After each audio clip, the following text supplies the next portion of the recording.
Saudari-saudaraku dimanapun Anda berada, bertemu kembali dengan saya Romo Tino SSCC di dalam catatan pesiarah.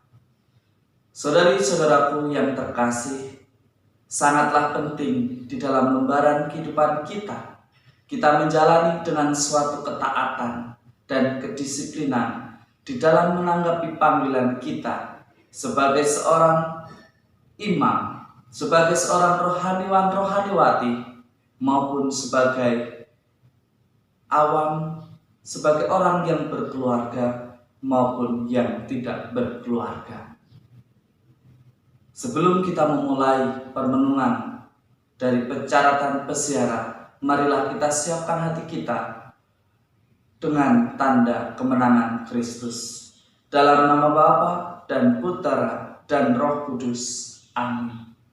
Allah Bapa yang Maha Kasih, melalui sengsara, wafat dan kebangkitan, Engkau telah membuat dirimu sebagai kurban di atas segala-galanya, hanya karena demi menebus dosa-dosa manusia. Semoga kami belajar untuk selalu rela berkorban dan berani berbagi serta melayani di dalam persiaran hidup kami, semata-mata demi memuliakan Engkau di dalam karya dan aktivitas kami. Demi Kristus pengantara kami. Amin.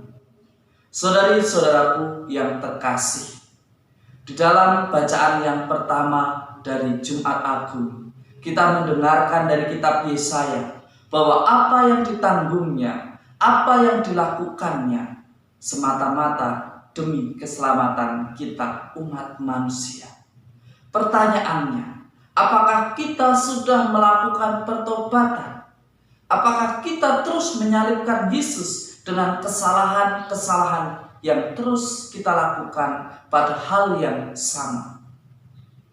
Hari ini kita diajak untuk melihat, meskipun Yesus jatuh 3 kali di dalam memikul salibnya, ia tetap berusaha berdiri dengan taat untuk menyelesaikan tugas perutusannya.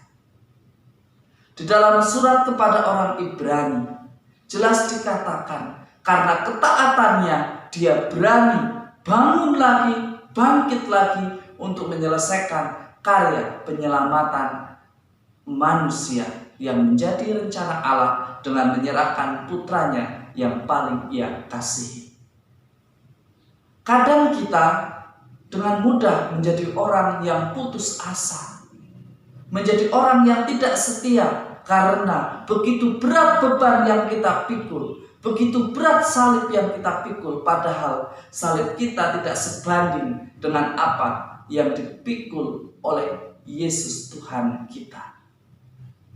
Yesus Kristus mengorbankan dirinya demi menjadi pepulih atas dosa-dosa kita. Ini menjadi pengingat bagi kita. Jangan kita membuat dosa karena situasi yang begitu sulit. Hanya karena ingin instan menjadi kaya, akhirnya kita belajar menari-nari di atas penderitaan orang lain.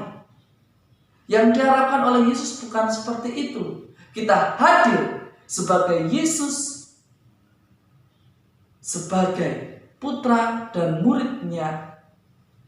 Kita menjadi penghibur, menjadi pelayan yang setia. Sebagai anak-anak terang, kita diajak untuk menghayati arti ketaatan.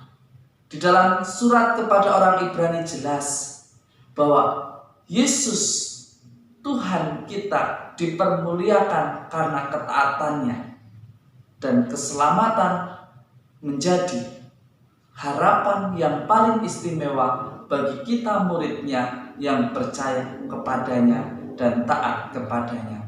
Saudari-saudaraku yang terkasih, di dalam Injil Yohanes kita mendengarkan, jika kita merenungkan dari Minggu Palem,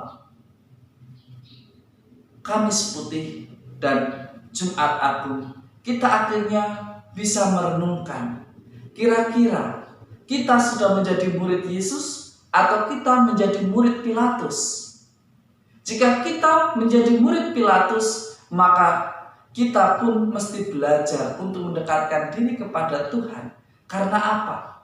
Pilatus mencuci tangan karena dia tidak mau menanggung apa yang telah ia putuskan.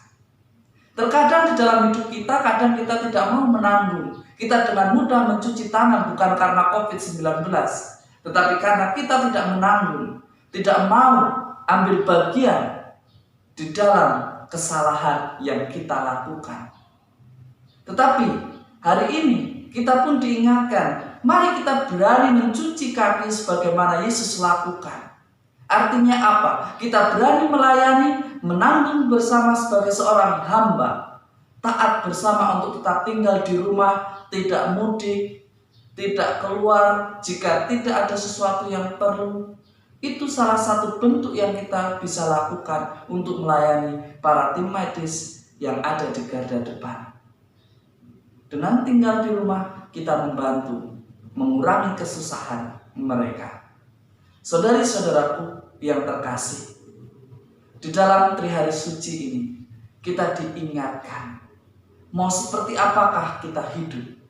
Mau menjadi Yesus, murid Yesus, dengan cara menjadi pelayan, selalu mau mencuci kaki. Artinya apa? Selalu menolong, rela berkorban, rela berbagi demi keselamatan bersama.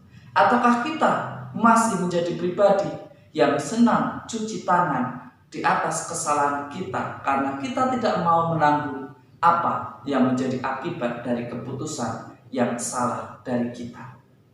Semoga ajakan ini mengingatkan kita akan pengorbanan Yesus di salib, karena cintanya yang begitu besar kepada manusia, maka sudah sepatutnya lah kita muridnya setia di dalam perjalanan hidup kita dan taat. Karena dengan ketaatan kita bisa menjadi tanda dan sarana keselamatan bagi orang lain maupun bagi diri kita sendiri.